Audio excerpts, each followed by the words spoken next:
آپ کو سچویشن سے ہم آگاہ کر رہے ہیں۔ پہلگام واقعے کے جو بعد کی صورتحال ہے اس پر ہم گفتگو کرنے کے لیے ہمیں جوائن کیا ہے ڈاکٹر جمیل خان ہے، سابق سفارتکار ہمارے ساتھ موجود ہیں، اور جنرل ریٹائرڈ رضا محمد نے بھی ہمیں جوائن کیا۔ سر بہت شکریہ آپ کے قیمتی وقت کا۔ رضا محمد صاحب، سب سے پہلے آپ کی طرف آؤں گی۔ ابھی ایک تازہ الزام لگایا گیا ہے بھارتی میڈیا کی جانب سے پاکستان پر کہ عامی نرسنگ جو کالج ہے اس کی ویب سائٹ بھی ہیک کر لی گئی ہے۔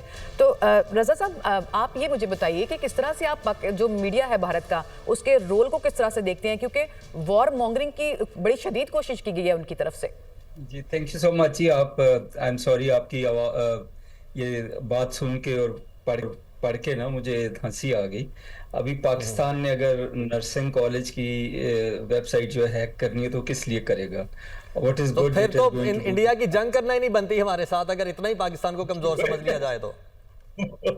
جی تو وہ آئی تھنک یہ بکھلائے ہوئے ہیں۔ They are actually not in the control of the situation, they are trying to put blames on Pakistan. False flag operation پہلا تو ہے نہیں، آپ کو پتہ ہے اٹ ہیز بین ہیپننگ پچھلے 50-60 سال میں بہت دفعہ یہ ہوا، رائٹ فرام دی ٹائم کہ ایک جو طیارہ اغوا کا کیس ہوا تھا۔ ابھی آپ دیکھیں مامبے کو دیکھیں، پلوامہ کو دیکھیں، سمجھوتا ایکسپریس کو دیکھیں، سب میں آپ کو یہ پتہ چلتا ہے کہ اس کے پیچھے انڈیا خود تھا یا انڈین آرمی کے لوگ بھی تھے، را بھی تھی۔ مامبے کا آپ دیکھتے ہیں کہ جی ایک آتھر ہیں، وہ جرمن ہیں، انہوں نے ایک بک لکھی ہے، اس کا نام ہے بیٹریل آف انڈیا۔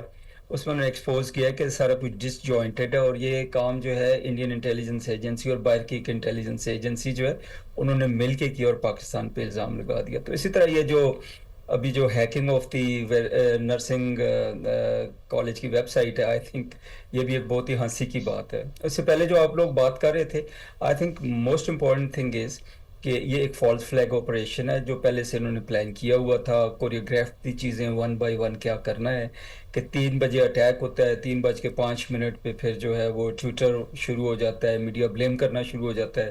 ابھی جیسے تھوڑی دیر پہلے آپ ہی کے چینل سے میں خبر سن رہا تھا کہ جی وہ ایف آئی آر جو ہے ودن 10 منٹس اس کا اندراج بھی ہو جاتا ہے، اور اس میں سارے کے سارے الزامات بھی لگا دیے جاتے ہیں کہ بیرونی آقاؤں کے اشارے پہ یہ سارا کچھ ہوا۔ اب ایک اور خبر فلیش کر رہی تھی، میں دیکھ رہا تھا آن مائی موبائل، کہ جی وہاں پہ یہ پتہ چلا ہے کہ 10 to 15 جو ہیں اسرائیلی جو اہلکار ہیں وہ بھی پہنچ چکے ہیں مقبوضہ کشمیر میں، آلریڈی وہاں پہ ہیں، اور وہ بھی اس آپریشن میں ان چیزوں میں ان کی ہیلپ کر رہے ہیں۔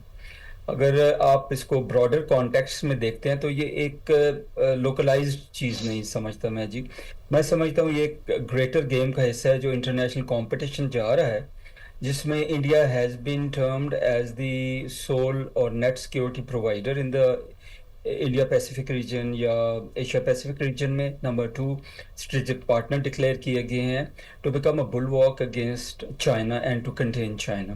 تو یہ سارے کا سارا ڈرامہ جو رچایا جا رہا ہے یہ پاکستان کو پریشرائز کرنے کے لیے کیا گیا ہے کہ پاکستان پریشر میں آ کے ان کے آگے جو ہے وہ جھک جائے اور ان کی باتیں اور ان کے آقاؤں کی باتیں آپ نے بالکل درست فرمایا کہ پاکستان پہ پریشر پٹ کرنے کی کوشش کی جا رہی ہے، اور انٹرنیشنل ظاہر ہے پلیئرز بھی ساتھ موجود ہیں بھارت کے اس میں، لیکن ڈو یو ریئلی تھنک کہ پاکستان نے کوئی پریشر محسوس کیا ہے، خاص طور پہ جو اقدامات ہم نے ان کے خلاف کیے ہیں؟ آئی ڈونٹ تھنک سو، کیونکہ یہ پہلی دفعہ تو ہے نہیں پاکستان کو انڈر پریشر کرنے کی جو کوشش کی جا رہی ہے، this not the first time. Pakistan has been under lots of sanctions through and through, اور پاکستان کو کہا جاتا ہے it is the most sanctioned ایلائی of the United States of America. بہت سالوں سے، رائٹ فرام سیٹو سینٹو 65 کی وار، 71 کی وار، اس کے بعد 90s میں جب یہ افغانستان میں جب امریکہ نے پہلی دفعہ وڈرا کیا 89 میں، اس کے بعد دوبارہ، تو ہر دفعہ پاکستان پہ بہت ہی سویر قسم کی سینکشنز لیوی کی گئیں۔ تو پاکستان اللہ کا شکر ہے ان سینکشنز میں بھی پنپتا رہا، پھلتا پھولتا رہا، ہمارا ایٹمی پروگرام بھی اسی وقت بنا، ہماری معاشی ترقی اس وقت میں ہوئی، ہمارے لوگوں کی پڑھائیوں میں باقی چیزوں میں بہتری اسی وقت میں آئی، ہماری سوسائٹی جو ہے وہ بھی فلرش کی، ہماری یوتھ ہے اس وقت ماشاءاللہ جو کہ کسی سے کم نہیں ہے۔ تو یہ ان سینکشنز کا، ان پریشرز کا پاکستان کے اوپر نہ پہلے افیکٹ ہوا ہے نہ ابھی ہوگا۔ سیکنڈ بات میں یہ بتانا ایک اور چاہتا ہوں، پوائنٹ بھی ہے یہاں پہ، میں چاہتی ہوں آپ اس پہ بھی ضرور کامنٹ کریں۔ یہ سب کچھ جس کو فالس فلیگ آپریشن کہا جا رہا ہے، اور بظاہر لگتا ہے کہ یہ فالس فلیگ ہی ہے، ایک ایسے وقت میں ہوا ہے جب امریکن نائب صدر جو ہے وہ بھارت کے دورے پر تھے۔